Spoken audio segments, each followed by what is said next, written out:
Dear students, നമുക്ക് ഇനി next unit start ചെയ്യാം. Next unit labour. Labor is of two types, direct labor and indirect labor. First of all, direct labor. Direct labor is the labor which is directly engaged in production of goods or service and which can be conveniently allocated to job, process or commodity. അപ്പോൾ direct labour is that labour which is directly engage in production of goods and service. Then indirect labor is that labor which is not directly engaged in production of goods and service but which is indirectly help the direct labor engaged in production. Indirect labor direct ആയിട്ട് goods പ്രൊഡക്ഷനിൽ help ചെയ്യുന്നില്ല അല്ലേ, ഡയറക്റ്റായിട്ട് അവർ engage ചെയ്യുന്നില്ല, അതേസമയം ഇൻഡയറക്റ്റായിട്ട് അവരുടെ service provide ചെയ്യുന്നുണ്ട്. ഇപ്പോൾ salary of workers ആണെന്നുണ്ടെങ്കിൽ വേജസ് കൊടുക്കുന്നതാണെങ്കിൽ അവർ ഡയറക്റ്റായിട്ട് പ്രൊഡക്ഷനിൽ എൻഗേജ് ചെയ്യുന്നവരായിരിക്കും. സാലറി ഓഫ് സൂപ്പർവൈസർ, അതുപോലെ തന്നെ സാലറി ഓഫ് ഫോർമാൻ, ഇതൊക്കെ ഇൻഡയറക്റ്റ് ലേബറിൽ നമുക്ക് പെടുത്താവുന്നതാണ്. Importance: to use direct labor cost as the basis for increasing the efficiency of workers, to identify direct labor cost with the product, order, job or process for ascertaining the cost of every product, order or process, to use direct labor cost as a basis for absorption of overhead if the percentage of direct labor cost to overhead is to be used as a method of absorption of overhead, to determine indirect labor cost to be treated as overhead, to reduce the labor turnover. Hence the control of labor cost is an important objective of management and the realization of this objective depend upon cooperation of every member of the supervisory force from the top executive to foreman. These are the importance of labor cost. Then labor cost ആയിട്ട് നമുക്ക് പിന്നെ discuss ചെയ്യാനുള്ളത് time keeping ആണ്. Time keeping will be the following purpose.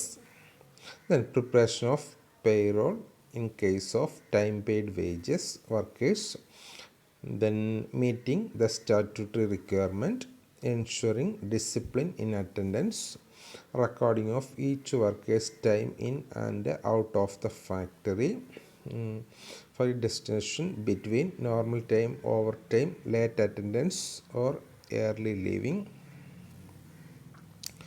for overhead distribution when the overhead are absorbed on the basis of labor hours, cost accounting. അപ്പോൾ time keeping ഒരു ഓർഗനൈസേഷനിൽ workers വരുന്ന time maintain ചെയ്യുന്നതുകൊണ്ട് താഴെ പറയുന്ന കാര്യങ്ങൾക്ക് വേണ്ടിയാണ് നമ്മൾ ടൈം കീപ്പിംഗ് നടത്തുന്നത്.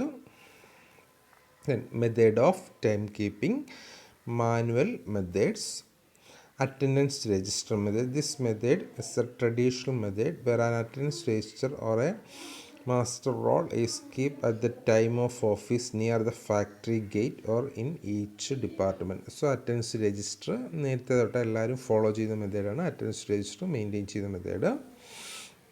Then metal disk method, another method ആണ് manual method, metal disk method. Under this method each worker is allotted a metal disk or a token with a hole bearing his identification number. അപ്പോൾ അയാളുടെ identification നമ്പറുള്ള ഒരു token ഓരോരുത്തർക്കും allot ചെയ്തിട്ടുണ്ടായിരിക്കും.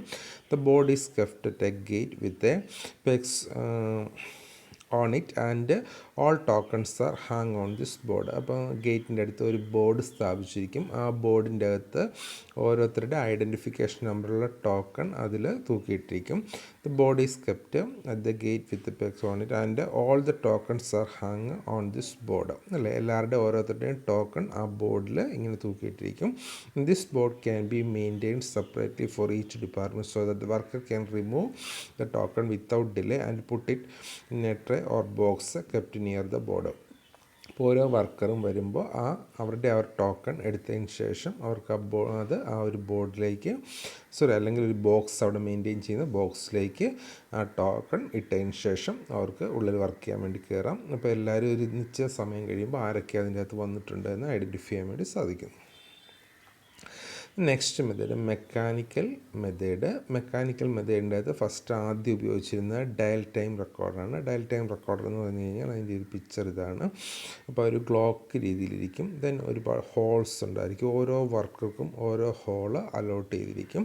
Then ഓരോരുത്തരും വരുമ്പോൾ അവിടെ സെൻട്രലായിട്ട് ഉള്ള ആ ഒരു സൂചിയുണ്ട്.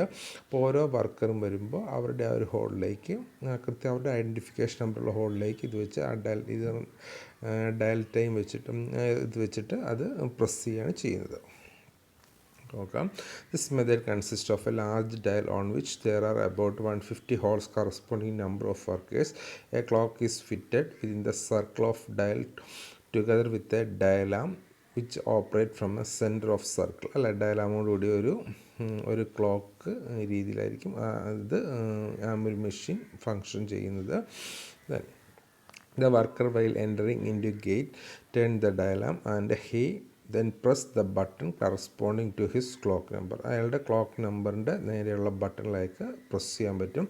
The time of his arrival is record on a sheet of the paper kept inside the machine. മെഷീൻ്റെ ഉള്ളിൽ മെയിൻറ്റെയിൻ ചെയ്തിരിക്കുന്ന ഒരു പേപ്പറിൽ അപ്പോൾ അയാൾ ഇന്ന സമയത്ത് ഇന്ന ടോക്കണുള്ള ഇന്ന സമയത്ത് വന്നുള്ള കാര്യം റെക്കോർഡ് ചെയ്തൊക്കെ ആദ്യകാലത്തുള്ളതാണ്. ഇപ്പോൾ ഒരിടത്തും ഉപയോഗിക്കുന്നില്ല. Card time recorder. ദെൻ അതിന് ശേഷം ഡെവലപ്പായ card time recorder. Card time recorder function എന്ന് പറയുന്നത് card time recorder the time recording clock is mechanical device which is automatically record the time of the workers. Time recording clock is mechanical device which is automatically record the time of workers. Then under this method each worker is given a time card which is kept in tray near the factory gate and the worker enter the gate. He pick up his card from the tray, put it in the time recording clock which print the exact time of arrival in proper against the particular day. ഒരു ഡേയിൽ അയാൾ കയറി വരുമ്പോൾ അയാളുടെ ഒരു card എടുക്കുക. Card എടുത്തിട്ട് ഈ മെഷീനിലേക്ക്, അല്ലെങ്കിൽ നമുക്ക് മെഷീൻ കാണിച്ചു, ആ മെഷീനിലേക്ക് ഇൻസ്റ്റാൾ ചെയ്യുക, അല്ലെങ്കിൽ മെഷീനിലേക്ക് ഇടുക. ഇട്ട് കഴിയുമ്പോൾ കറക്റ്റായിട്ട് അയാൾ വരുന്ന ആ ഒരു ടൈം, ആ കാർഡിലുള്ള ആൾ വരുന്ന ടൈം അവിടെ റെക്കോർഡ് ചെയ്യപ്പെടും. This procedure is repeated for recording the time of departure for lunch, return from lunch and time of leaving the factory in the evening. അപ്പോൾ ഓരോ സമയത്തും കയറി വരുമ്പോഴും ഇറങ്ങിപ്പോകുമ്പോഴും അത് റെക്കോർഡ് ചെയ്യുന്നു, അല്ലെങ്കിൽ ആ രീതി പ്രൊസീജിയർ ഫോളോ ചെയ്യണം. Late arrival and overtime are recorded read to attract the attention of management. Then electronic time keeping system. ഇപ്പോൾ മോഡേൺ സിസ്റ്റം ഇഷ്ടംപോലെ ഇലക്ട്രോണിക് ടൈം കീപ്പിംഗ് സിസ്റ്റം നിലവിൽ വന്നിട്ടുണ്ട്.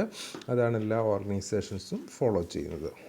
Then punch clock, terminal, punching machine, അതുപോലെ employee clock card modification, employee self service, then iPhone or Android application, then employee time sheet. അപ്പോൾ ഇങ്ങനെ വന്ന് electronic modern forms നിലവിൽ വന്നിട്ടുണ്ട്. അതൊക്കെ നിങ്ങൾക്ക് ഫെമിലിയർ ആയിട്ടുള്ള സംഭവമാണ്. ഇതാണ് ഇപ്പം നിലവിൽ ടൈം കീപ്പിങ്ങിന് വേണ്ടി ഒരു ഓർഗനൈസേഷൻ ഉപയോഗിക്കുന്നത്. Then over time. Over time എന്ന് പറഞ്ഞാൽ this work done beyond A normal working period or day or a week. For overtime done, the worker are given a double of the wages for the overtime. The additional amount paid on account of overtime is known as overtime premium. Then system of wage payment. രണ്ട് സിസ്റ്റമാണ് മെയിനായിട്ട് നിലവിലുള്ള time wage system and piece rate system. Okay, next ക്ലാസ്സിൽ അടുത്ത ഭാഗം continue ചെയ്യാം. Okay, thank you.